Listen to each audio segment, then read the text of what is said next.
So welcome back to the Seriously in Business podcast. If you haven't seen, I actually am not alone today. I have two wonderful guests with me.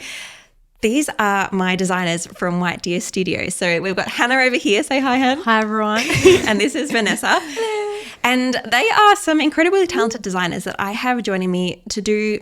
We're starting like a virtual studio. So that means that we don't actually work together in person, but if you hire White Deer Studio, you can kind of get to work with these ladies and with me, and we do your branding and your graphics and all your design stuff for your business. And it's really exciting because I've always worked by myself. I never really thought I would have a team. And then one thing led to another, and here we are. And technically we're opening in a few days after this podcast comes out, so stay tuned for that.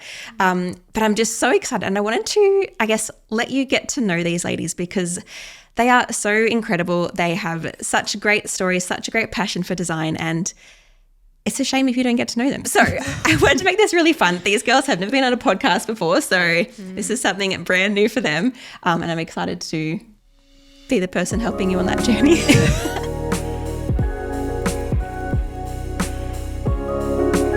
First questions first.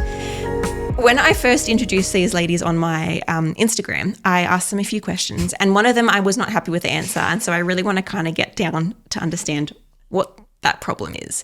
And I asked, what is your favourite dessert? And Hannah, what was your answer? I said cheese board, savoury, not cheesecake. And I found that wildly disappointing because, like, whenever someone asks for like facts about me, I'm like, this and this, and I love cheesecake, and that's like a thing, you know. And Hannah's like, I don't know, just debunked. Just go away. I don't even like dessert. Like, what are you doing here? I'm like, well, what do we have in common anymore? Yeah. And so, like, any dessert.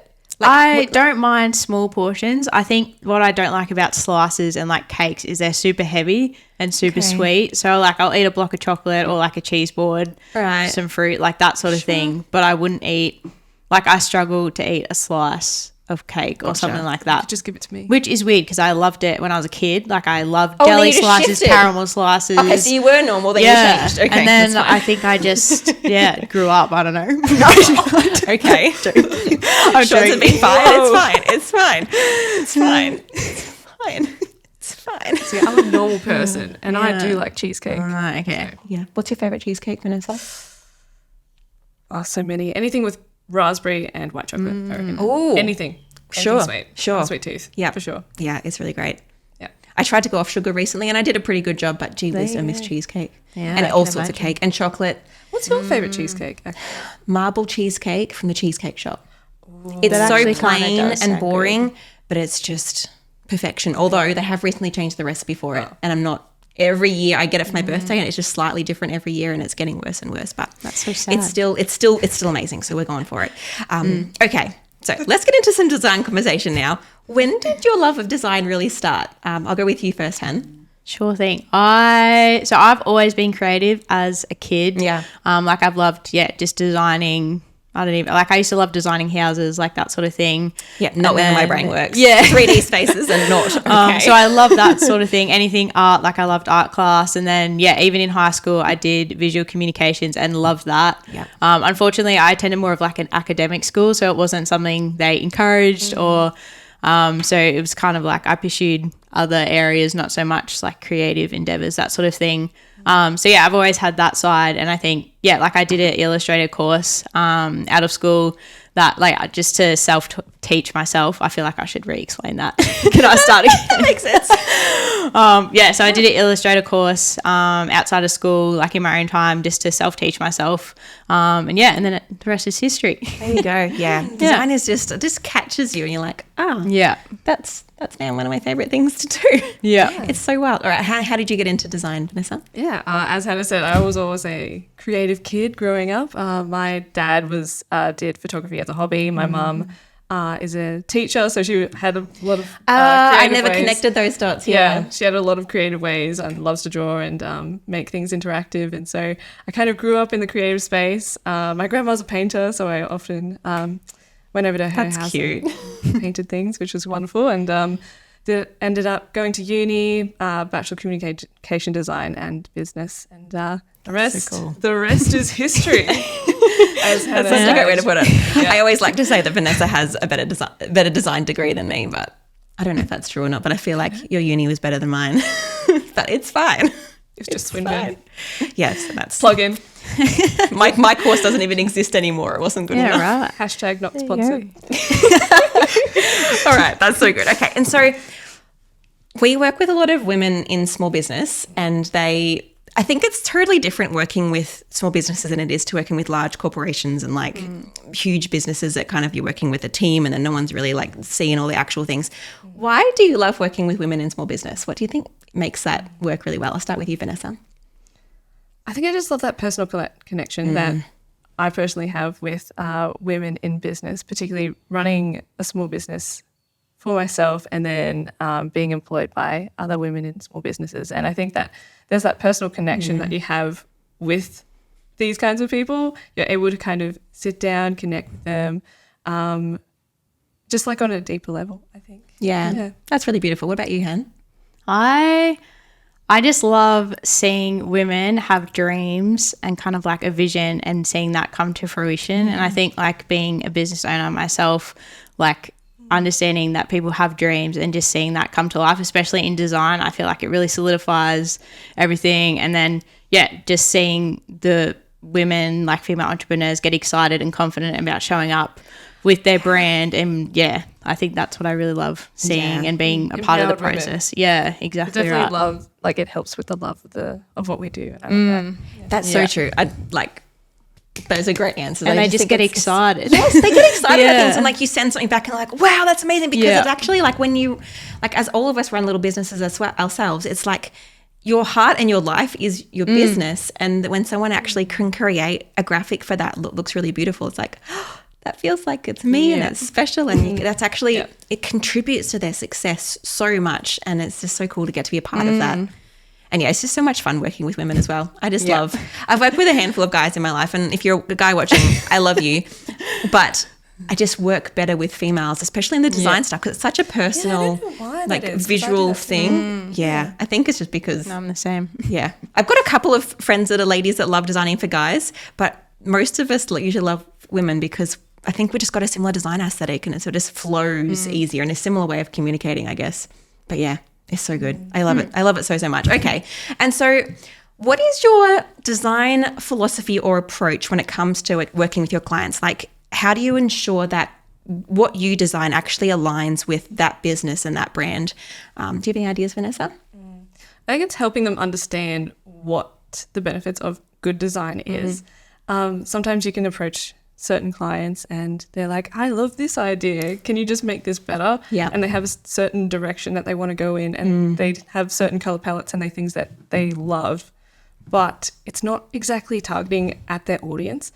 And that's something that we need to help them realize. Yeah. So throughout the brand journey, we're kind of like fleshing out, okay, what is your brand? What its purpose? Who's the audience? And who you're trying to target? And so I think if we help them understand what makes their brand unique and how we can best present that, I think that's like on the road for them to understand why they need good design and why what we do is like so important to I love that, because there's like two sides of design. There's one, we want to make sure that the business owner loves it, but that's not the only part. There's this side of actually it needs to communicate, it needs to attract their audience, it needs to say this certain thing and communicate their value or their ethos and all these different parts. And so getting to know the business owner, and then deeper of getting to know the business and what they actually stand for and who they want to work with and why they do what they do.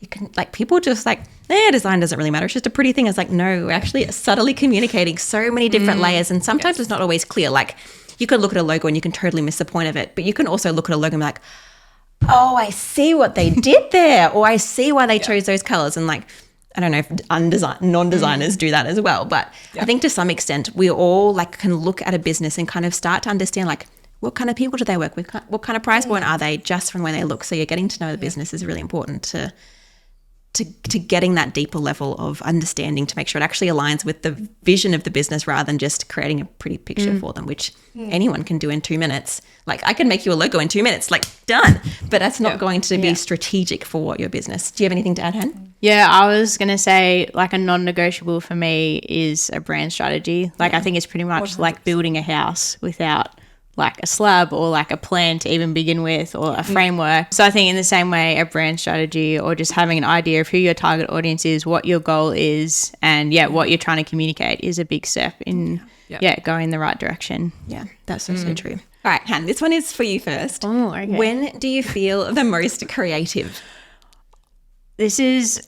So I feel most creative either on weekends or when I'm on holidays. It's not like which is a blessing and a curse, but I think it's because I'm relaxed and I'm just like, I love design. So even when I'm on a holiday or on the weekends, I'm still thinking about it, and it's just what I love to do. Yeah. So it's kind of like my hobby, but also my work. So it's really hard. Yeah. Yep. I feel that. Or even I've been going running lately, and after, like, in the mornings, and just, I've found that I'm more creative after I do that, or any type of movement, which is, it's been good. That's cool. And like, it's good that you kind of know that, because then like if you're feeling in a creative rut, which happens, if you didn't know, designers feel creative ruts relatively regularly. It's like writer's block. And so knowing that you feel creative after going outside or doing a walk or a run or something can be a good little way to... Yeah. My usual thing is just I just have to stop doing this work and go do something else and come back to it, no matter what it is. And I find it funny sometimes, like I'll give a job to one of these girls and like I can tell it's taken them a little bit longer because it is a harder, more creative or rutty kind of job. Like some jobs are really easy and some jobs are like, okay, now I've got to really think about this and I've got to think of a different idea, and I just got like that's why logo concepts take so long. Like people are like, oh, you just made a quick logo concept. Like why did that take you 2 or 3 weeks? And it's like, because I had to sit there and think of creative ideas, and like sometimes you get them all out in 20 minutes and sometimes it will take you weeks. And a strategic design as well that works for your brand. It's like, so many different things to consider. Wow. When do you feel most creative, Vanessa? well, I'm kind of like Hannah when I just like take a break, sit back, not so much on holidays or weekends, but when I take a break, sit back and kind of just like relax and like de-stress a little bit. So going on walks helps. Sometimes just going around in town and then looking at other logos helps me. I get really upset when I do that because I like look at all the logos and think they're all so much better than what I could do. I suck. No, but then it's so inspiring because like I can make this happen. I can make this a thing. That's true. That's true. But then you also go on Pinterest though. That's true. Pinterest. That's a bit inspiration for design. Honestly, it's like I even tell my students to go on Pinterest. I'm like, look, if you're feeling stuck, go on Pinterest. Just even, you don't even have to know what you're going to search. Just search graphic design or something and just like scroll. Let the images enter your brain. Yeah, and I do it something weird as well, but I love listening to soundtracks, and sometimes soundtracks kind of help me relax. I think it's like that space that you're in, but I do that with my clients. I ask them what their song or what a song they think represents their brand, and they'll give me like a couple, and while I'm creating their logo, I will listen to those songs. Yes. So I'm like, if it's like in on their brand. vibe. So I'm like, such okay. a good idea. Yeah, or similar recommend songs, similar vibe. Yeah. Yeah. Or like if you're listening to a day spa, listen to like really calm and tranquil music, and then you're like, you're going to design in the right vibes, you know? So much to it. Okay. What do you think is more important with design, prettiness or practicality? I think like there's a balance, but I would lean more on the practical side of things because prettiness doesn't always target the brand strategically. Like it could be something that you personally like, but it doesn't necessarily target your perfect audience or your ideal audience. Yeah. I kind of am a bit intentional, especially about women in business who love something pretty but aren't quite reaching their desired clients. So I think that sitting down with them is so important to just realize sometimes you need to kind of like look on the outer picture, like the puzzle piece, like you're placing things together so that people can see the bigger picture of your business. So I'll be leaning more on the practical side of things. Cool. What about you, Hen? Well, this is going to be juicy because I'm the same. I 100% agree that there needs to be a balance. But I was going to say prettiness, but let me explain because my reasoning behind this is if you're creating like a pretty design that is attractive to your ideal audience and that is like what you want to communicate and attract them, a pretty design will most likely attract, if it's tailored to their preferences, you need to know your ideal audience, but if it's tailored to their preferences, it's going to more likely attract and appeal to them as opposed to, say, creating an ugly, dull design that is practical, but they're not, if they're scrolling on Instagram and it's not going to resonate, they're just going to keep scrolling. So that was my reasoning behind it. But obviously I do think practicality is a big part of that. Yeah. And you guys have nailed perfectly both sides of that argument. That's why I asked the question of like, they're both wildly important. And I think it depends on the situation too. Like if you were to have a really pretty design, but it actually isn't practical, like in terms of maybe it's not quite readable or the contrast isn't quite right, even though the contrast might look beautiful. Like if those things aren't working, then no one can read it anyway. So then it's not worth it, but it is pretty. So people might stop and it's like, there's this back and forth the whole time. Yeah, I think I just get annoyed about just like the calligraphy part. I'm just like, what is this? Yes. What does this read? Yeah. I always teach my students, don't ever use like a cursive font more than like 3 words unless it's like a really legible cursive font and you've double checked that 1,000 times and you've made sure, like, because as someone who's designing a graphic, like you've just typed out a word. You know exactly what it says. So it's often as a designer, we're always learning to like, okay, let's just stop and check that that's still readable from someone else's perspective, not just my perspective. And it depends on your target audience. Like if you have an older target, like demographic, and they need glasses or something, they're not going to be able to read a cursive font.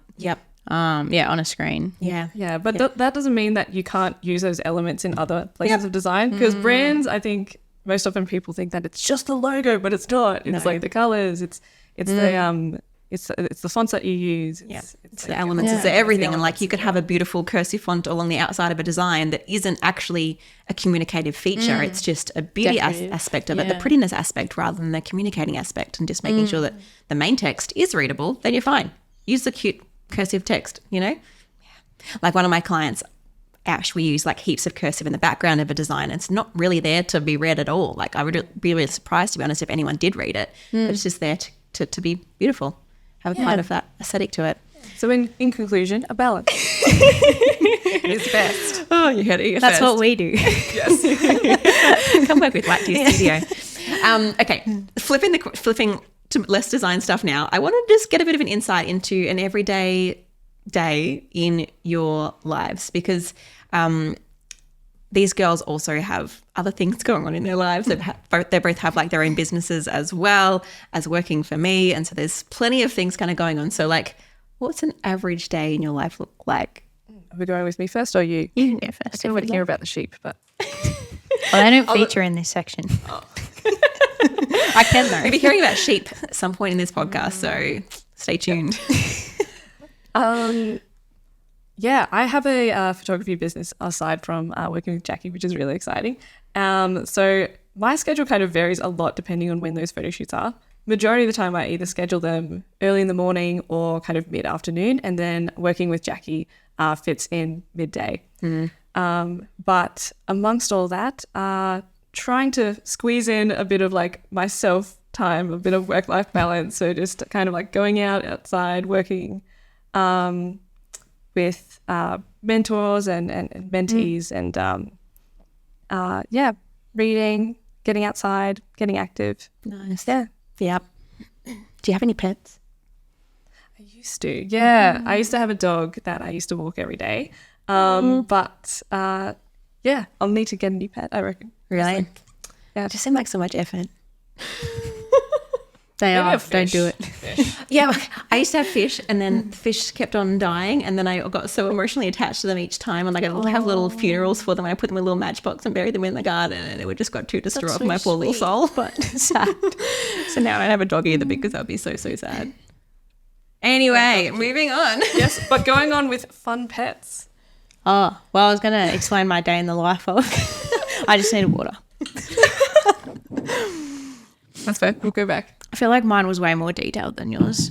You can be because more I detailed. have a very structured day, so I actually get things done. I'm ready. So pretty much I wake up at 6 o'clock. No, jokes. Well, I do. I feel like I'm going into so much detail. But yes, I wake up usually around 6, and then I will obviously get ready. I will have breakfast, and then I will plan my day. So I like to plan, like make a priority list and then block it out into blocks. And then I will do chores, and then I will do some sort of movement. So lately I've been running, or like I would do like a Pilates workout or something like that. And then I jump into my work day. So if I have work for Jacqui, I'll do usually her stuff in the morning. get that kind of out of the way. Helps me kind of get in a rhythm because there's deadlines. And then, usually I have lunch. My husband comes home, so we spend that together. And then back into the work days. So I also own my own small business. So at the moment, it's just been finalizing brand guidelines and not guidelines, brand files and all of that sort of stuff, which is really exciting towards the end of a brand project. And then usually around 5 o'clock, I'll try and knock off and I'll either go for a walk around the lake, or if I need to go to IGA, I will go do that. And then, that really concludes my day. Have dinner. Yeah. That's nice. And then in between that, I'll visit my sheep. Which is what we were getting at before. Hannah has sheep. Because you live on a farm. Yes, I live out in Bort. Yeah. That's cute. Which is about an hour and a half from where we live. Hence the virtual studio. Yeah, it would be pretty mean if I made you come into work each day. Although people do that. Yeah. I don't understand. That's the best thing about working from home is you don't have to commute. Okay, this is a question I haven't prepped you guys for. That's all right. Do you get dressed formally for the day, or do you just work in your dressing gown?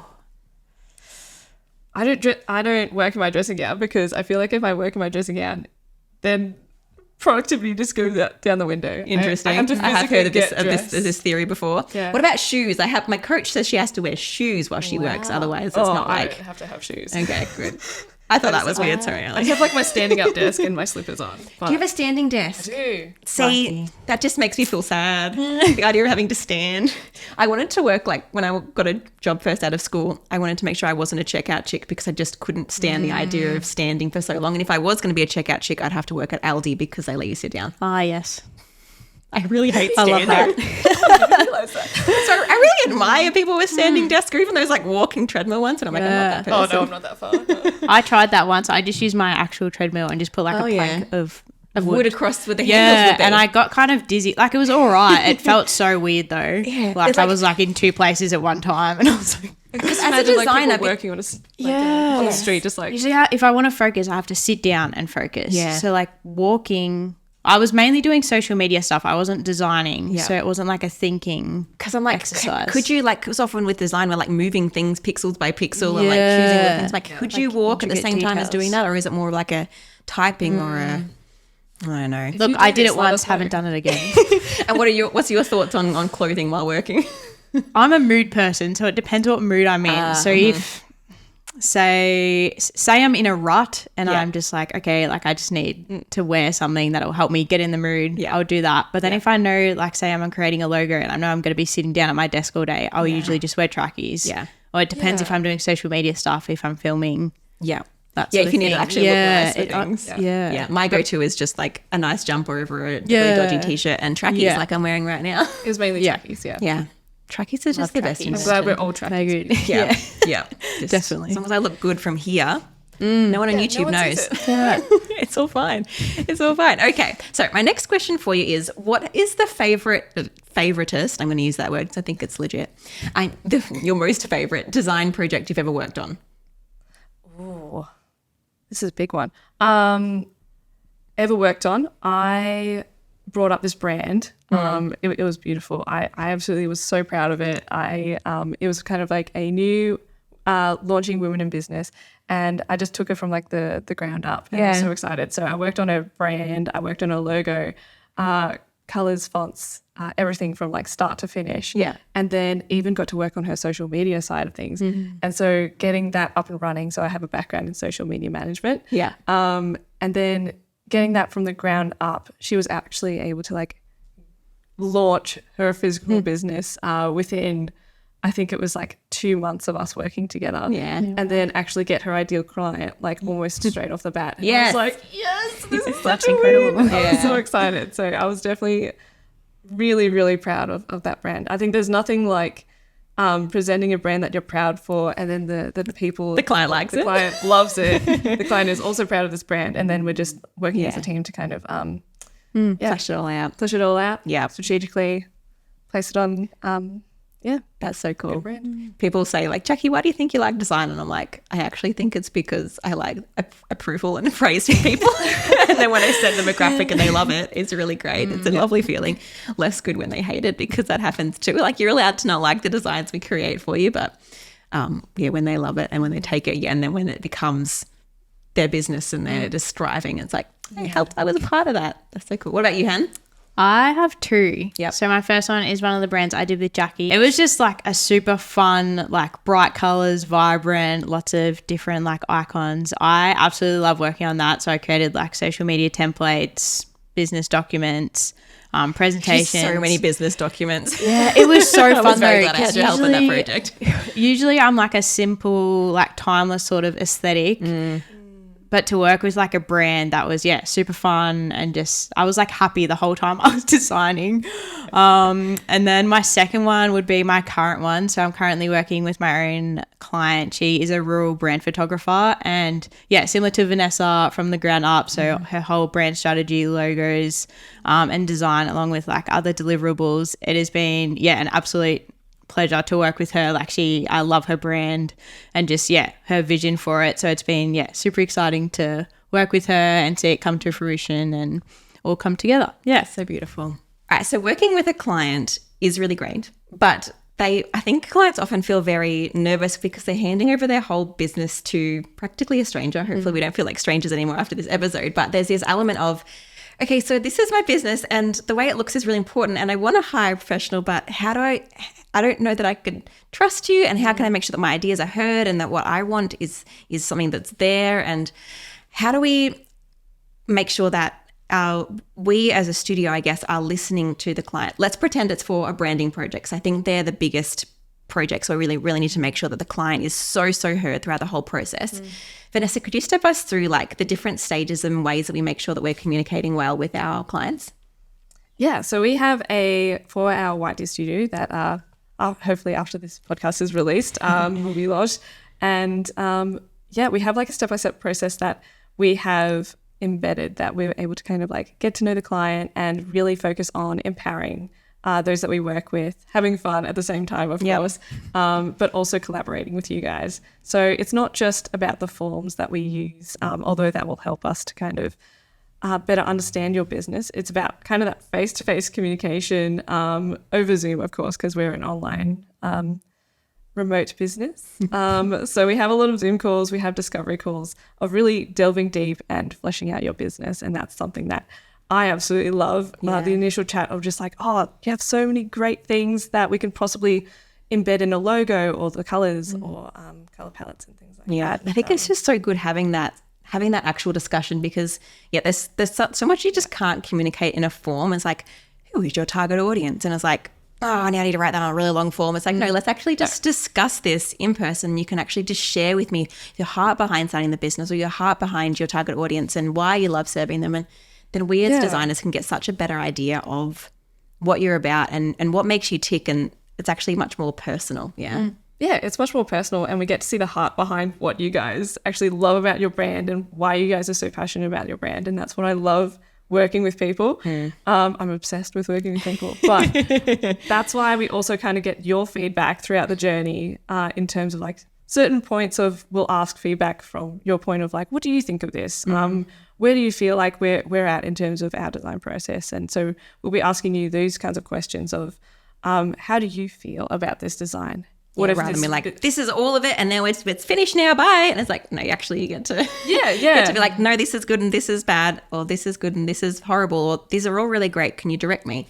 Like, and we come up with a bunch of concepts. So in terms of focusing on brands particularly, we come up with a few concepts and we present them to you, and we don't just like send them to you. We take the time to explain to you why we've chosen these kinds of ideas, so that you can better understand where our ideas are kind of coming up from, like where the heart has kind of come from. And we're creating things that based off your passions and like what you present to us. And it's not just off a form that we get just on written. It's about having that relationship with you guys. Channeling you in there. And one of the things that I think was Vanessa's idea that we have implemented now, it's called like the journey map. And it's like a little design thing where we've like mapped out the whole process of working with us, and there's a little like, you know, those little markers when you like have a GPS and it's got a little marker kind of symbol. We kind of like move that around on the journey planner so you can kind of see what step you're at next. And I just think that's such a great way to be like, okay, this process is less scary. These guys are hearing me. This is like a really fun kind of thing to be a part of my business rather than feeling really overwhelmed and scared by the process, because I think branding and design stuff should be fun and it can be fun. So that's really cool. All right, I want to finish with learning an interesting fact about both of you. Hannah, you can go first. The moment you've all been waiting for. So because I live on a farm, I have 4 potty lambs, which pretty much means I've raised them since birth. So I have... Sorry, P-O-T-T-Y or P-O-D? P-O-D-D-Y. Cute. Yeah. So, which I didn't... Before having potty lambs, I didn't know that's how it was spelled. I thought it was like potty, like a kid's potty, Yeah, so I have Lucy, Susie, Daisy, and Remy is my newest addition. Those are such cute names. Yeah. They're really cute. So I love them very dearly. Some of you probably think I'm crazy. No. Or some people, a lot of people will be like, oh, so when are they on the barbecue? That's usually the joke that comes around. Like, that's probably darkening enough for... Yeah. No, they're staying with me. Yeah. They can live, I think, a long time, some up to 15 years, which I didn't realise when I adopted them. Yeah, but they're so cute. Yeah. It's a lifelong commitment. Yeah. No, not life. Oh, I really expect Hannah to live more than 15 more years. I'm going to the grave with them. All right, what about you, Vanessa? What's an interesting fact we might not know about you? I have family all over the world. Really? Yeah, I do. And it's not just Malaysia. Yeah.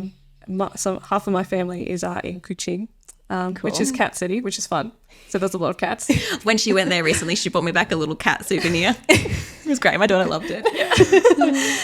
And then we also have last time we went over, which was June 2023, we were able to, our Swedish cousins came down, so we were able to meet them for the first time, which was fun. Wow. First time. Yeah. So Was that awkward? It was quite fun. We learned some Swedish words, which was quite fun.